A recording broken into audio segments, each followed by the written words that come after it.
اعوذ باللہ من الشیطان الرجیم بسم اللہ الرحمن الرحیم السلام علیکم ورحمۃ اللہ وبرکاتہ ومغفرتہ۔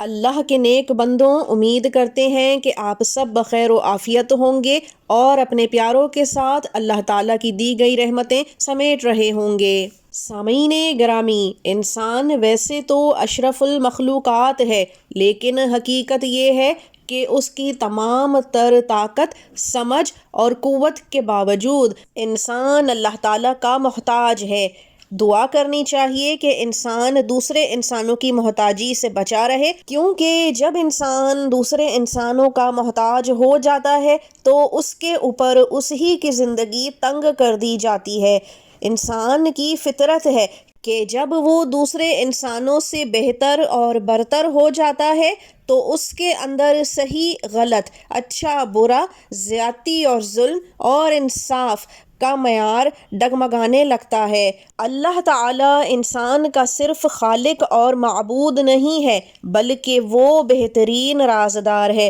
کہ جب انسان اپنا کوئی راز، کوئی غلطی، ضرورت، حاجت اللہ تعالیٰ کے سامنے رکھ دیتا ہے تو اللہ تعالیٰ اس کو صرف اپنے تک رکھتا ہے، انسان کا مذاق نہیں اڑاتا، اس کی تذلیل نہیں کرتا، اس پر احسان نہیں جتاتا۔ یہی تو خوبصورتی ہے میرے رب کے سامنے گڑ گڑا کے دعا مانگنے کی، ہاتھ اٹھانے کی۔ لیکن بعض اوقات انسان دعائیں مانگ مانگ تھک جاتا ہے اور اس کی دعا قبول نہیں ہوتی۔ انسان فوراً سے ناشکری تو کر بیٹھتا ہے، لیکن یہ نہیں سوچتا کہ اس دعا قبول نہ ہونے کے پیچھے اکثر اس کے گناہ، اس کی غلطیاں، اس کے اعمال بھی شامل ہوتے ہیں، اور اس سب میں نماز ایک اہم کردار ادا کرتی ہے۔ اللہ کے نیک بندوں، اللہ تعالیٰ نے صرف 5 نمازیں ہم پر فرض کی ہیں اور اس کے بدلے بے شمار نعمتیں، انعامات،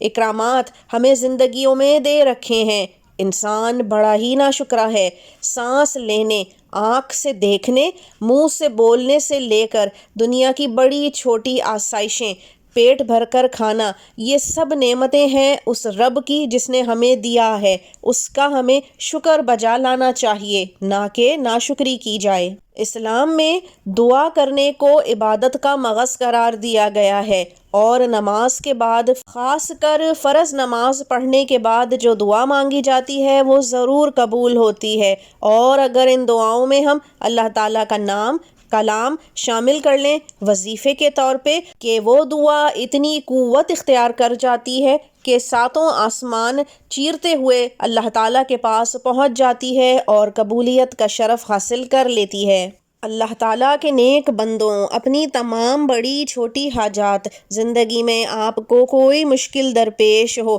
روزی سے، رزق سے، اولاد ہونے سے، اولاد کے نافرمان ہونے سے، اولاد پیدا نہ ہونے سے، شادی نہ ہونے سے، شادی اچھی نہ چلنے سے، ملک سے باہر جانے میں یا نوکری لگنے میں، کاروبار میں برکت، یا پھر کوئی بھی حاجت ہو، آج میں آپ کو ایک ایسا وظیفہ ہدیہ کر رہی ہوں کہ یہ اس وظیفے کے بعد جو دعا آپ مانگیں گے اس کا ایک سرا آپ کی ہتھیلیوں پر اور دوسرا سرا 7 آسمان چیرتے ہوئے اللہ تعالیٰ کے پاس پہنچ جائے گا، اور پھر اللہ تعالیٰ براہ راست آپ کی دعا ایسے دنوں میں قبول فرمائیں گے کہ آپ کیا، آپ کے اطراف میں ہر بندہ حیران ہی رہ جائے گا۔ کرنا آپ نے یہ ہے کہ 21 دن کا یہ وظیفہ ہے جو آپ نے مغرب کی نماز سے فارغ ہو کر کرنا ہے۔ اول و آخر 7 مرتبہ درود ابراہیمی پڑھنا ہے، اور اس کے درمیان میں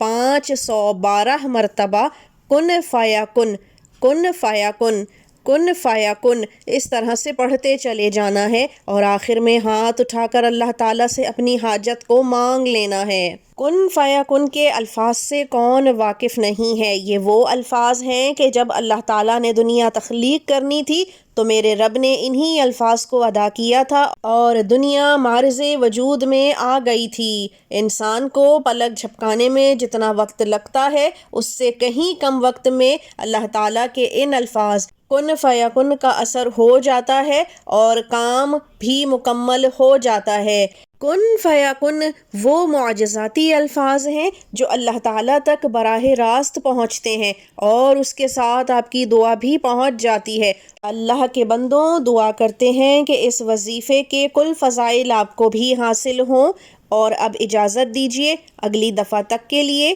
اللہ حافظ۔